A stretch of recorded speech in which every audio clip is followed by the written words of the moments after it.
Hey, it's beautiful out here. It's sunny VA. I'm taking a morning walk, so why don't you walk with me?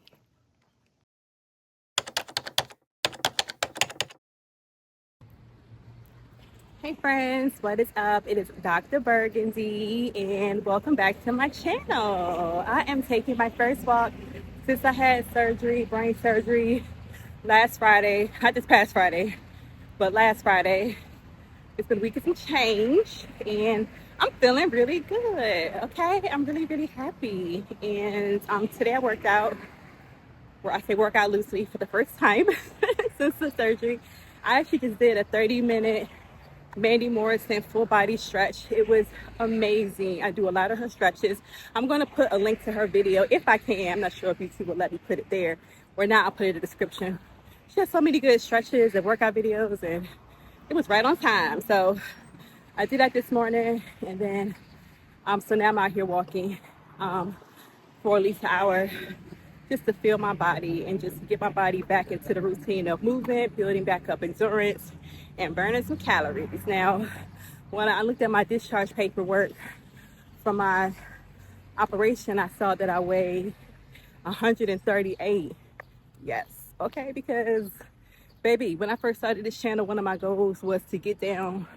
I weighed like 140 something, and I wanted to get back down to between 135 and 140.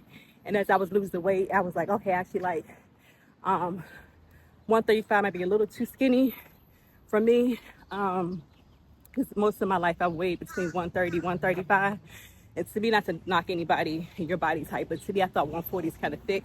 But I actually like that look. So that's my goal. So to see that I actually weigh 138 is actually, for me, chef's kiss. And again, no judgment on how much you weigh or your body type, but for my height and the clothes that I have already acquired these years, which I do not plan to buy bigger sizes, that is just the area which I need to stay in. So by me being pretty much at home, not doing much for a week now, I'm looking at my thighs and I can already tell 135, 138 is gone. Okay, I've passed that. So it's time for me to get back on my regular routine. And last night, as I was eating like a pig,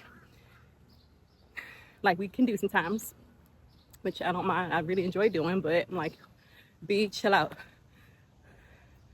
Put them chips down, okay? So I'm actually get back to my intermittent fasting too, okay? Which means my eating window will again return back to 11 a.m. till 8 p.m. at night, okay? I just gotta have some discipline in my eating. I actually seem to be a more disciplined person in general, so there's that. But thank you so much for watching this video and joining me for my morning walk. I'm just gonna record as I just do one lap. I do 4 in my neighborhood. So you're just gonna join me as I take one walk and share my thoughts. Now, one thing I was thinking when I was watching some videos, I just want to put this out there. There are so many people on social media, and people can post whatever they want. I'm not saying people shouldn't post what they want, but it's just a general observation about society. How people claim to be so real and so authentic, but they just have like this fake confidence about themselves. Really just fake confidence. It's really just conceit and arrogance being packaged as good self-concept, good mental health, and confidence. And a lot of it is not good self-concept. When I say self-concept, it's the way that you perceive yourself in the world, okay? A lot of it are these people who are giving advice or sharing what their day-to-day is. Somebody like me just, posting videos. Everything is very often being tied to a real pretty bow of self-confidence. It is not self-confidence, it's actually arrogance and it's conceit, which is faux self-confidence. It's faux confidence. And it's not very healthy because, let's be real, there are days and times that we feel like we're on the top of the mountain. Everything is fantastic. It can nothing touches. And then there are days that some of us look at ourselves in the mirror and think, oh my God, I look like I'm a Loch Ness monster. I'm so ugly. I'm so stupid. Nothing's working out for me. I'm such a loser. I can't speak for most people, but I definitely have my days. So I consider myself to be a very confident person, majority of the time. But there are definitely times where I feel like I'm failing. I don't know whether I'm coming or going, especially with my business and my career. I don't know if I'm making the right decisions in my professional life that are set me up for success as I'm now approaching the latter portion of my life. Okay, so you see videos, you have conversations with people, and everybody just presenting this perfectly curated lifestyle. Everybody's just killing it out here, you know, making lots of money, traveling everywhere, living the life of their dreams. You will look at some of these people and think that they've never made a mistake in their life. And even when you confront people, not in a bad way, but you ask pointed questions about how do people deal with failure, how do they deal with setback, they'll tell you stupid shit like, I do not think about failing. No. You're not scared of failing. Is anything actually a failure ultimately? But no, I feel confident in what I've been dreaming up for so long. So that. Come on, man. Like, let's be real. I mean, the objective parameters for losing and winning, okay? And a big part of being able to be successful and to win is to acknowledge when you messed up or when something didn't work out the way you wanted and you didn't get the result. So to hear somebody say, oh, you know, like I never lose, like for example, I hate to bring her up, I'm gonna just say it. This is what a reason why people really dislike Meghan Markle, because she, like a lot of people, cannot admit that they make mistakes. And when they do make mistakes, it's an opportunity to learn from and to proceed in a different way. If you could rewrite your public narrative from scratch, is there anything that you would do differently? Yes, I would ask people to tell the truth. Right? Somebody like her, they don't believe in mistakes. They just believe in themselves. They have faith in themselves. They're like, oh, I believe in myself so strongly that I can't fail. I believe in myself. My faith is greater than my fear. Come on, man. Let's be real. Let's be honest. That is not true. Okay. I have a business. I've had a business for 5 years. Even before I had my chiropractic business, I have worked as a chiropractor in practice with other doctors. I have worked in other fields. I was a radio personality for a long time. I had my own PR company for a while. There are metrics for failure and for success. And to pretend that's not a thing is BS.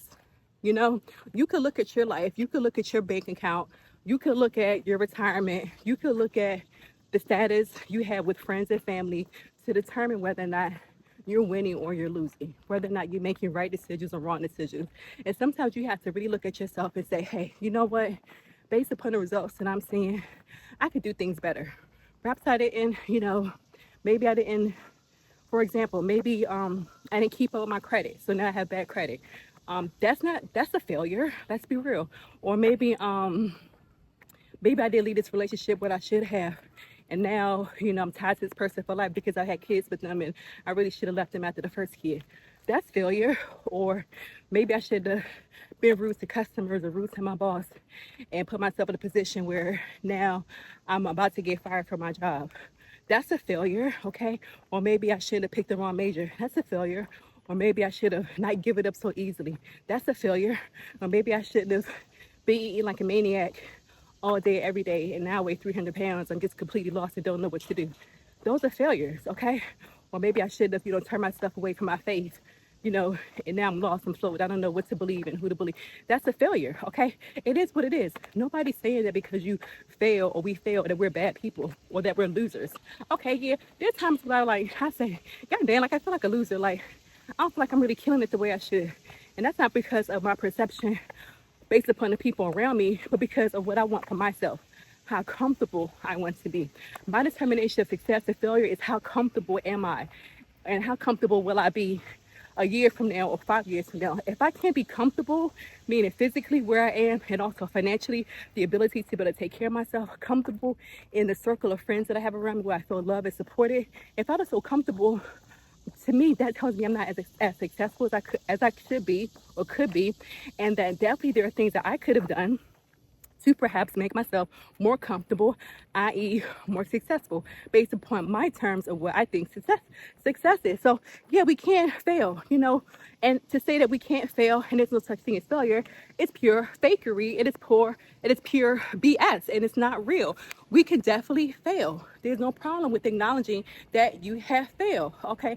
I could look at my life right now and I'm like, yo, B, We could have done some things a whole lot better, okay? It is nothing wrong with me admitting that to myself and maybe to a select few others if it happens to come up in conversation. I'm not saying we should just be beating down on ourselves and saying bad things about ourselves like I'm a loser or I feel like a loser. I'm not saying we should do that. But what I am saying is that we should not get so caught up in faux positivity and faux confidence and faux great self-concept content that we have to lie to ourselves and be so delusional thinking that, hey, there's no such thing as failure. There's no such thing as doing things wrong because they're all learning opportunities. Yes, they are learning opportunities. But in order to learn, you have to first acknowledge that there was a mistake or error made. There's nothing wrong with that. So with me going forward, personally, as I mentioned, the age that I am, I have less life ahead of me than behind me, okay? So I have less opportunity for failure. Well, not less opportunity, but the stakes are much higher when I fail because I have, like alleged, make a drop dead right there. That doesn't mean that somebody who's 18 is couldn't possibly die, and although it looks like they have their life ahead of them. But you know what I'm saying? I'm mid 40s, and as far as being comfortable, that tells me how successful I am. And I would like to be more comfortable now and going forward. So that tells me it's the things that I need to work on, will continue working on. So yeah, let's not get too caught up in people's fake definitions of what failure and success is and mixing up and confusing arrogance with confidence. Like, I'm very confident in myself, but I'm not arrogant to believe that I am perfect and that I don't make mistakes. So be authentic, be your true self. You know what? You can do what you want to do, but I'm just putting this out there, okay? I'm not trying to tell you what to do.